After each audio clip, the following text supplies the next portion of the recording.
তো সবাই কেমন আছো? আশা করি সবাই ভালো আছে। তো আজকে দিনের বেলা কোনো ব্লগ বানাইতে পারছি না, কোনো ভিডিও করতে পারছি না, কারণ দিনের বেলা কাজের কিছু ভেজাল আসলো। তাই এখন সানটান করে একদম কাজটা সাইডে সব কিছু সাইডে এখন সানটান করে ঘুরে আইছি। তো এখন আমি যাবো আমার একটা প্রিয় জায়গা, যেটা সবারই প্রিয় জায়গা, আমার একলা না। তো এই জায়গাটাতে এখন যাবো।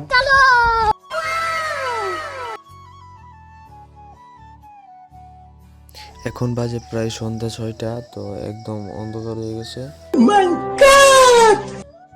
এত অন্ধকারের মধ্যে আমি নিজে কিচ্ছু দেখতেছি না, আর তোমরা কি দেখবা?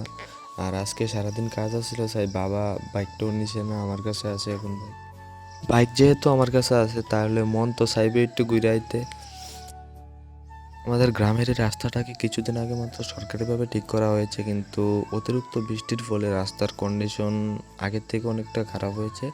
তো এই রাস্তাটা আশা করি আবার ঠিক করা হবে সরকারিভাবে।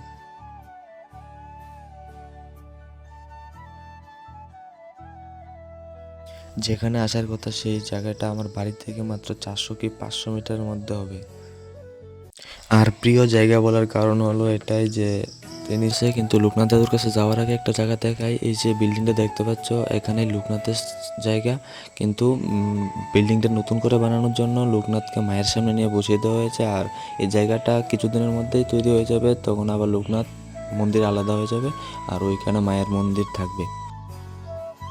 তো ঘরে গিয়ে দেখি লোকনাথ দাদু বাড়িতে নাই, কোনো একটা কাজে একটু বাইরে গেছে। ইনাকে যে দেখতে পাচ্ছ, ইনিও একজন লোকনাথের ভক্ত।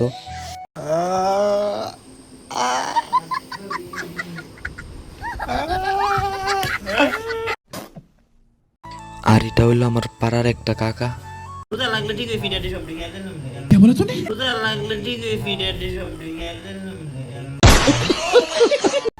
ইনি হইলো আমার একটা আশ্রমের একটা কাকা, যিনি লোকনাথের ভক্ত, কিন্তু আমি কাকা বলেই ডাকি।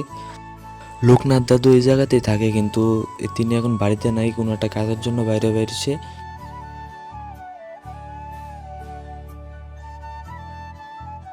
দাদু এইমাত্র আশ্রমে আইছে। দাদু একটা কাজে বাইরে গেছিল, তাই একটু দেরি হয়েছে। দাদু এতক্ষণ আশ্রমে আসিল না, এইমাত্র আইছে এক্ষণে। ইনি হচ্ছে আমাদের লোকনাথ দাদু। আর লোকনাথের বাণী একটা অবশ্যই তোমরা সবাই বুঝে জানো, যে রনে বনে জনে জঙ্গলে যেখানেই থাকিবে, যদি বিপদে পড়ো আমাকে স্মরণ করিবে, আমি তোমাদের রক্ষা করিব। দাদু এখন তার রাতের খাওয়া দাওয়া রান্না করব।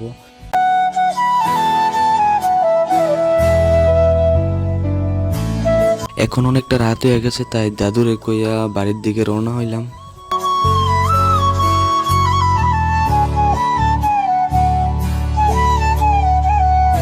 বাড়িতে আয়া দেখি মাও শুয়ে রয়েছে, কারণ দিনের বেলা তো অনেকটা কাজ টাজ করে, তাই মা একটু শুয়ে রয়েছে। তাই মারে বিরক্ত করলাম না, আমি বিরক্ত না করে আমি নিজের খাবারটা নিজে গিয়েই নিয়ে নিছি।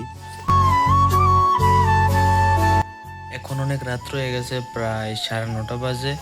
তো আজকের জন্য এটুকুই। যদি ভিডিওটা ভালো লাগে সবাই লাইক করবা, কমেন্ট করবা, শেয়ার করবা বন্ধুদের কাছে, আর সাবস্ক্রাইবটা অবশ্যই করে যাবা। তো ভিডিওটা পুরোটা দেখার জন্য ধন্যবাদ। গুড নাইট সবাইকে।